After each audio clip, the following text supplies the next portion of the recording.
दोस्तों, वीडियो सुनने से पहले मैं आपको कुछ चीज़ बता दूं कि हमारी पंजाबी भाषा में एक को बोलते हैं ओनली वन को।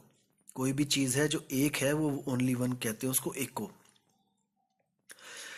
जैसे आपने कोई सामान लेने जाना है किसी दुकान पे, अगर आपने एक ही चीज़ लेके आनी है, केवल मान के चलो एक सेब लेके आना है, तो आपको दुकानदार पूछेगा कि पंजाबी में, हाँ कितने चाहिए सेब, यानी कितने सेब चाहिए, तो आप कहोगे इक्को ही दे दो मैनू। इक्को यानी कि एको। इसको अपने दिमाग में रखना कि एको का मतलब ओनली वन होता है, एक होता है। नमस्कार दोस्तों, आज बात करेंगे एक ओमकार और अकेले ओमकार की। जो हिंदू धर्म में ओमकार है और जो सिख धर्म में एक ओमकार है। क्योंकि कई लोग मुझे मेल करते हैं, पूछते हैं, और कई बार पूछा लोगों ने कि सर्वधर्म समान है, सब में एक ही परमात्मा है। हिंदुओं का ओमकार और सिखों का एक ओमकार, सब एक ही है, तो ये अलग अलग धर्म क्यों बनाए गए हैं, मुझे पूछते हैं कई लोग।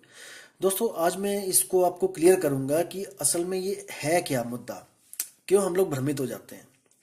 दोस्तों, पहले तो आपको बताऊंगा कि ये जो ओमकार है ये वेदों का मूल है। वेदों में बताया गया है कि एक जो ओमकार है उसी से सारी सृष्टि पैदा हुई है। आप भी मानते हैं, मैं भी मानता हूं। इसी को ब्रह्म बोला गया है, यही ब्रह्म है। इसी से तीन गुण पैदा होते हैं और इससे तीन गुणों से सारी सृष्टि पैदा होती है, रजोगुण, सतोगुण, तमोगुण से। कैसे होता है दोस्तों, मैं बताता हूं आपको।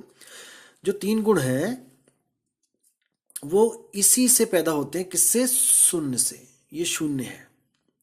इसी शून्य समाधि में सब देवी देवता लीन रहते हैं। जैसे आपने भोले शंकर को देखा होगा कि वो शून्य समाधि लगा के हिमालय पे तपस्या करते हैं, लीन रहते हैं, और वो इसी में शून्य में ही समा जाते हैं, जिसी को ब्रह्म कहते हैं।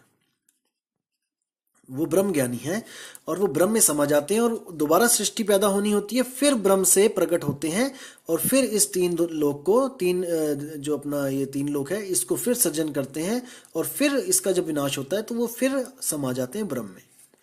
यानी कि तीन देव जो हैं वो ब्रह्म से ही निकलते हैं, और सारी सृष्टि जब खत्म हो जाती है, सृष्टि बनाते हैं, जब सृष्टि खत्म हो जाती है तो ब्रह्म में ही समा जाते हैं। यही उनका हमेशा जो होता है चलता रहता है, ये वाला सिस्टम।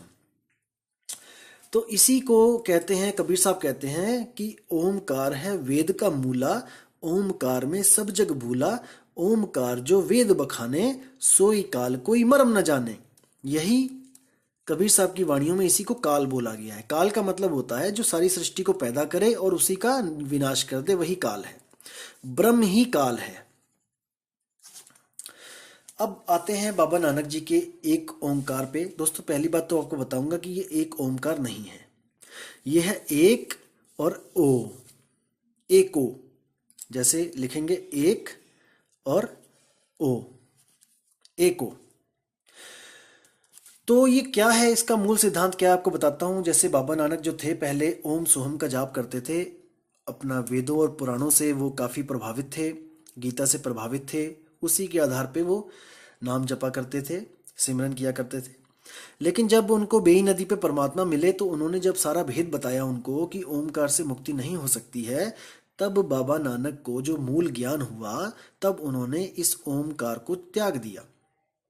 तब उन्होंने जो नया मूल मंत्र बताया था वो क्या है?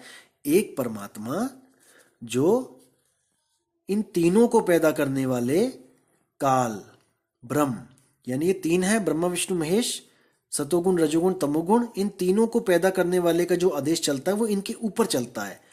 इसको बैठा दिया बिल्कुल ऊपर ले जाके सिर पे, कि ये हुक्म देगा तभी ये तीन काम करेंगे, सृष्टि पैदा करेंगे।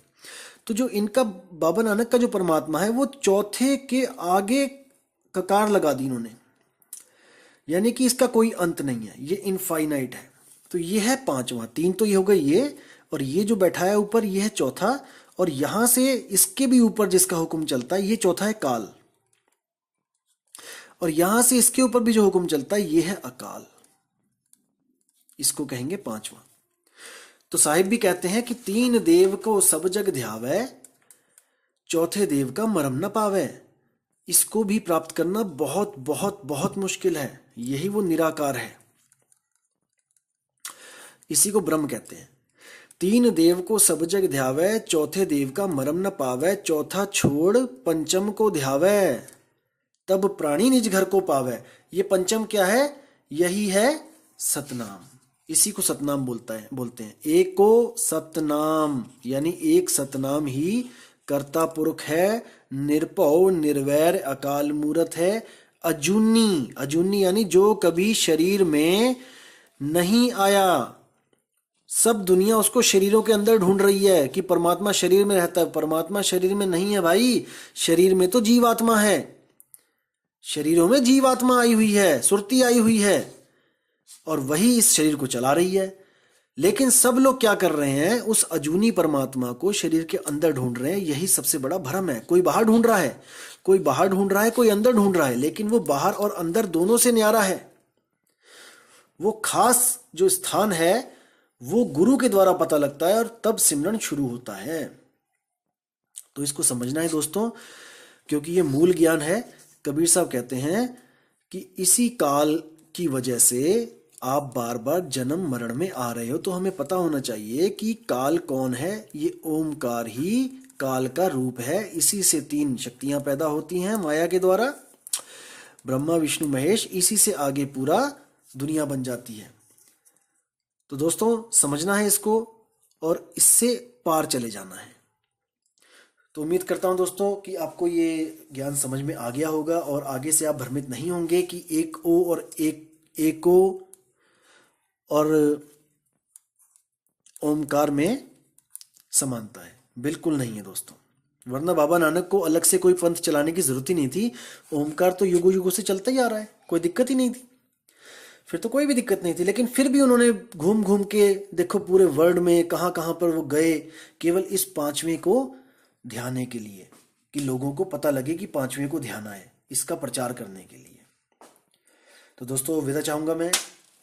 जय गुरु बंदी छोड़ कबीर साहिब, जय गुरु बंदी छोड़ मदन साहिब, जय जय गुरु बंदी छोड़ वैराग साहिब जी की सदा ही जय हो। साहिब बंदगी सतनाम।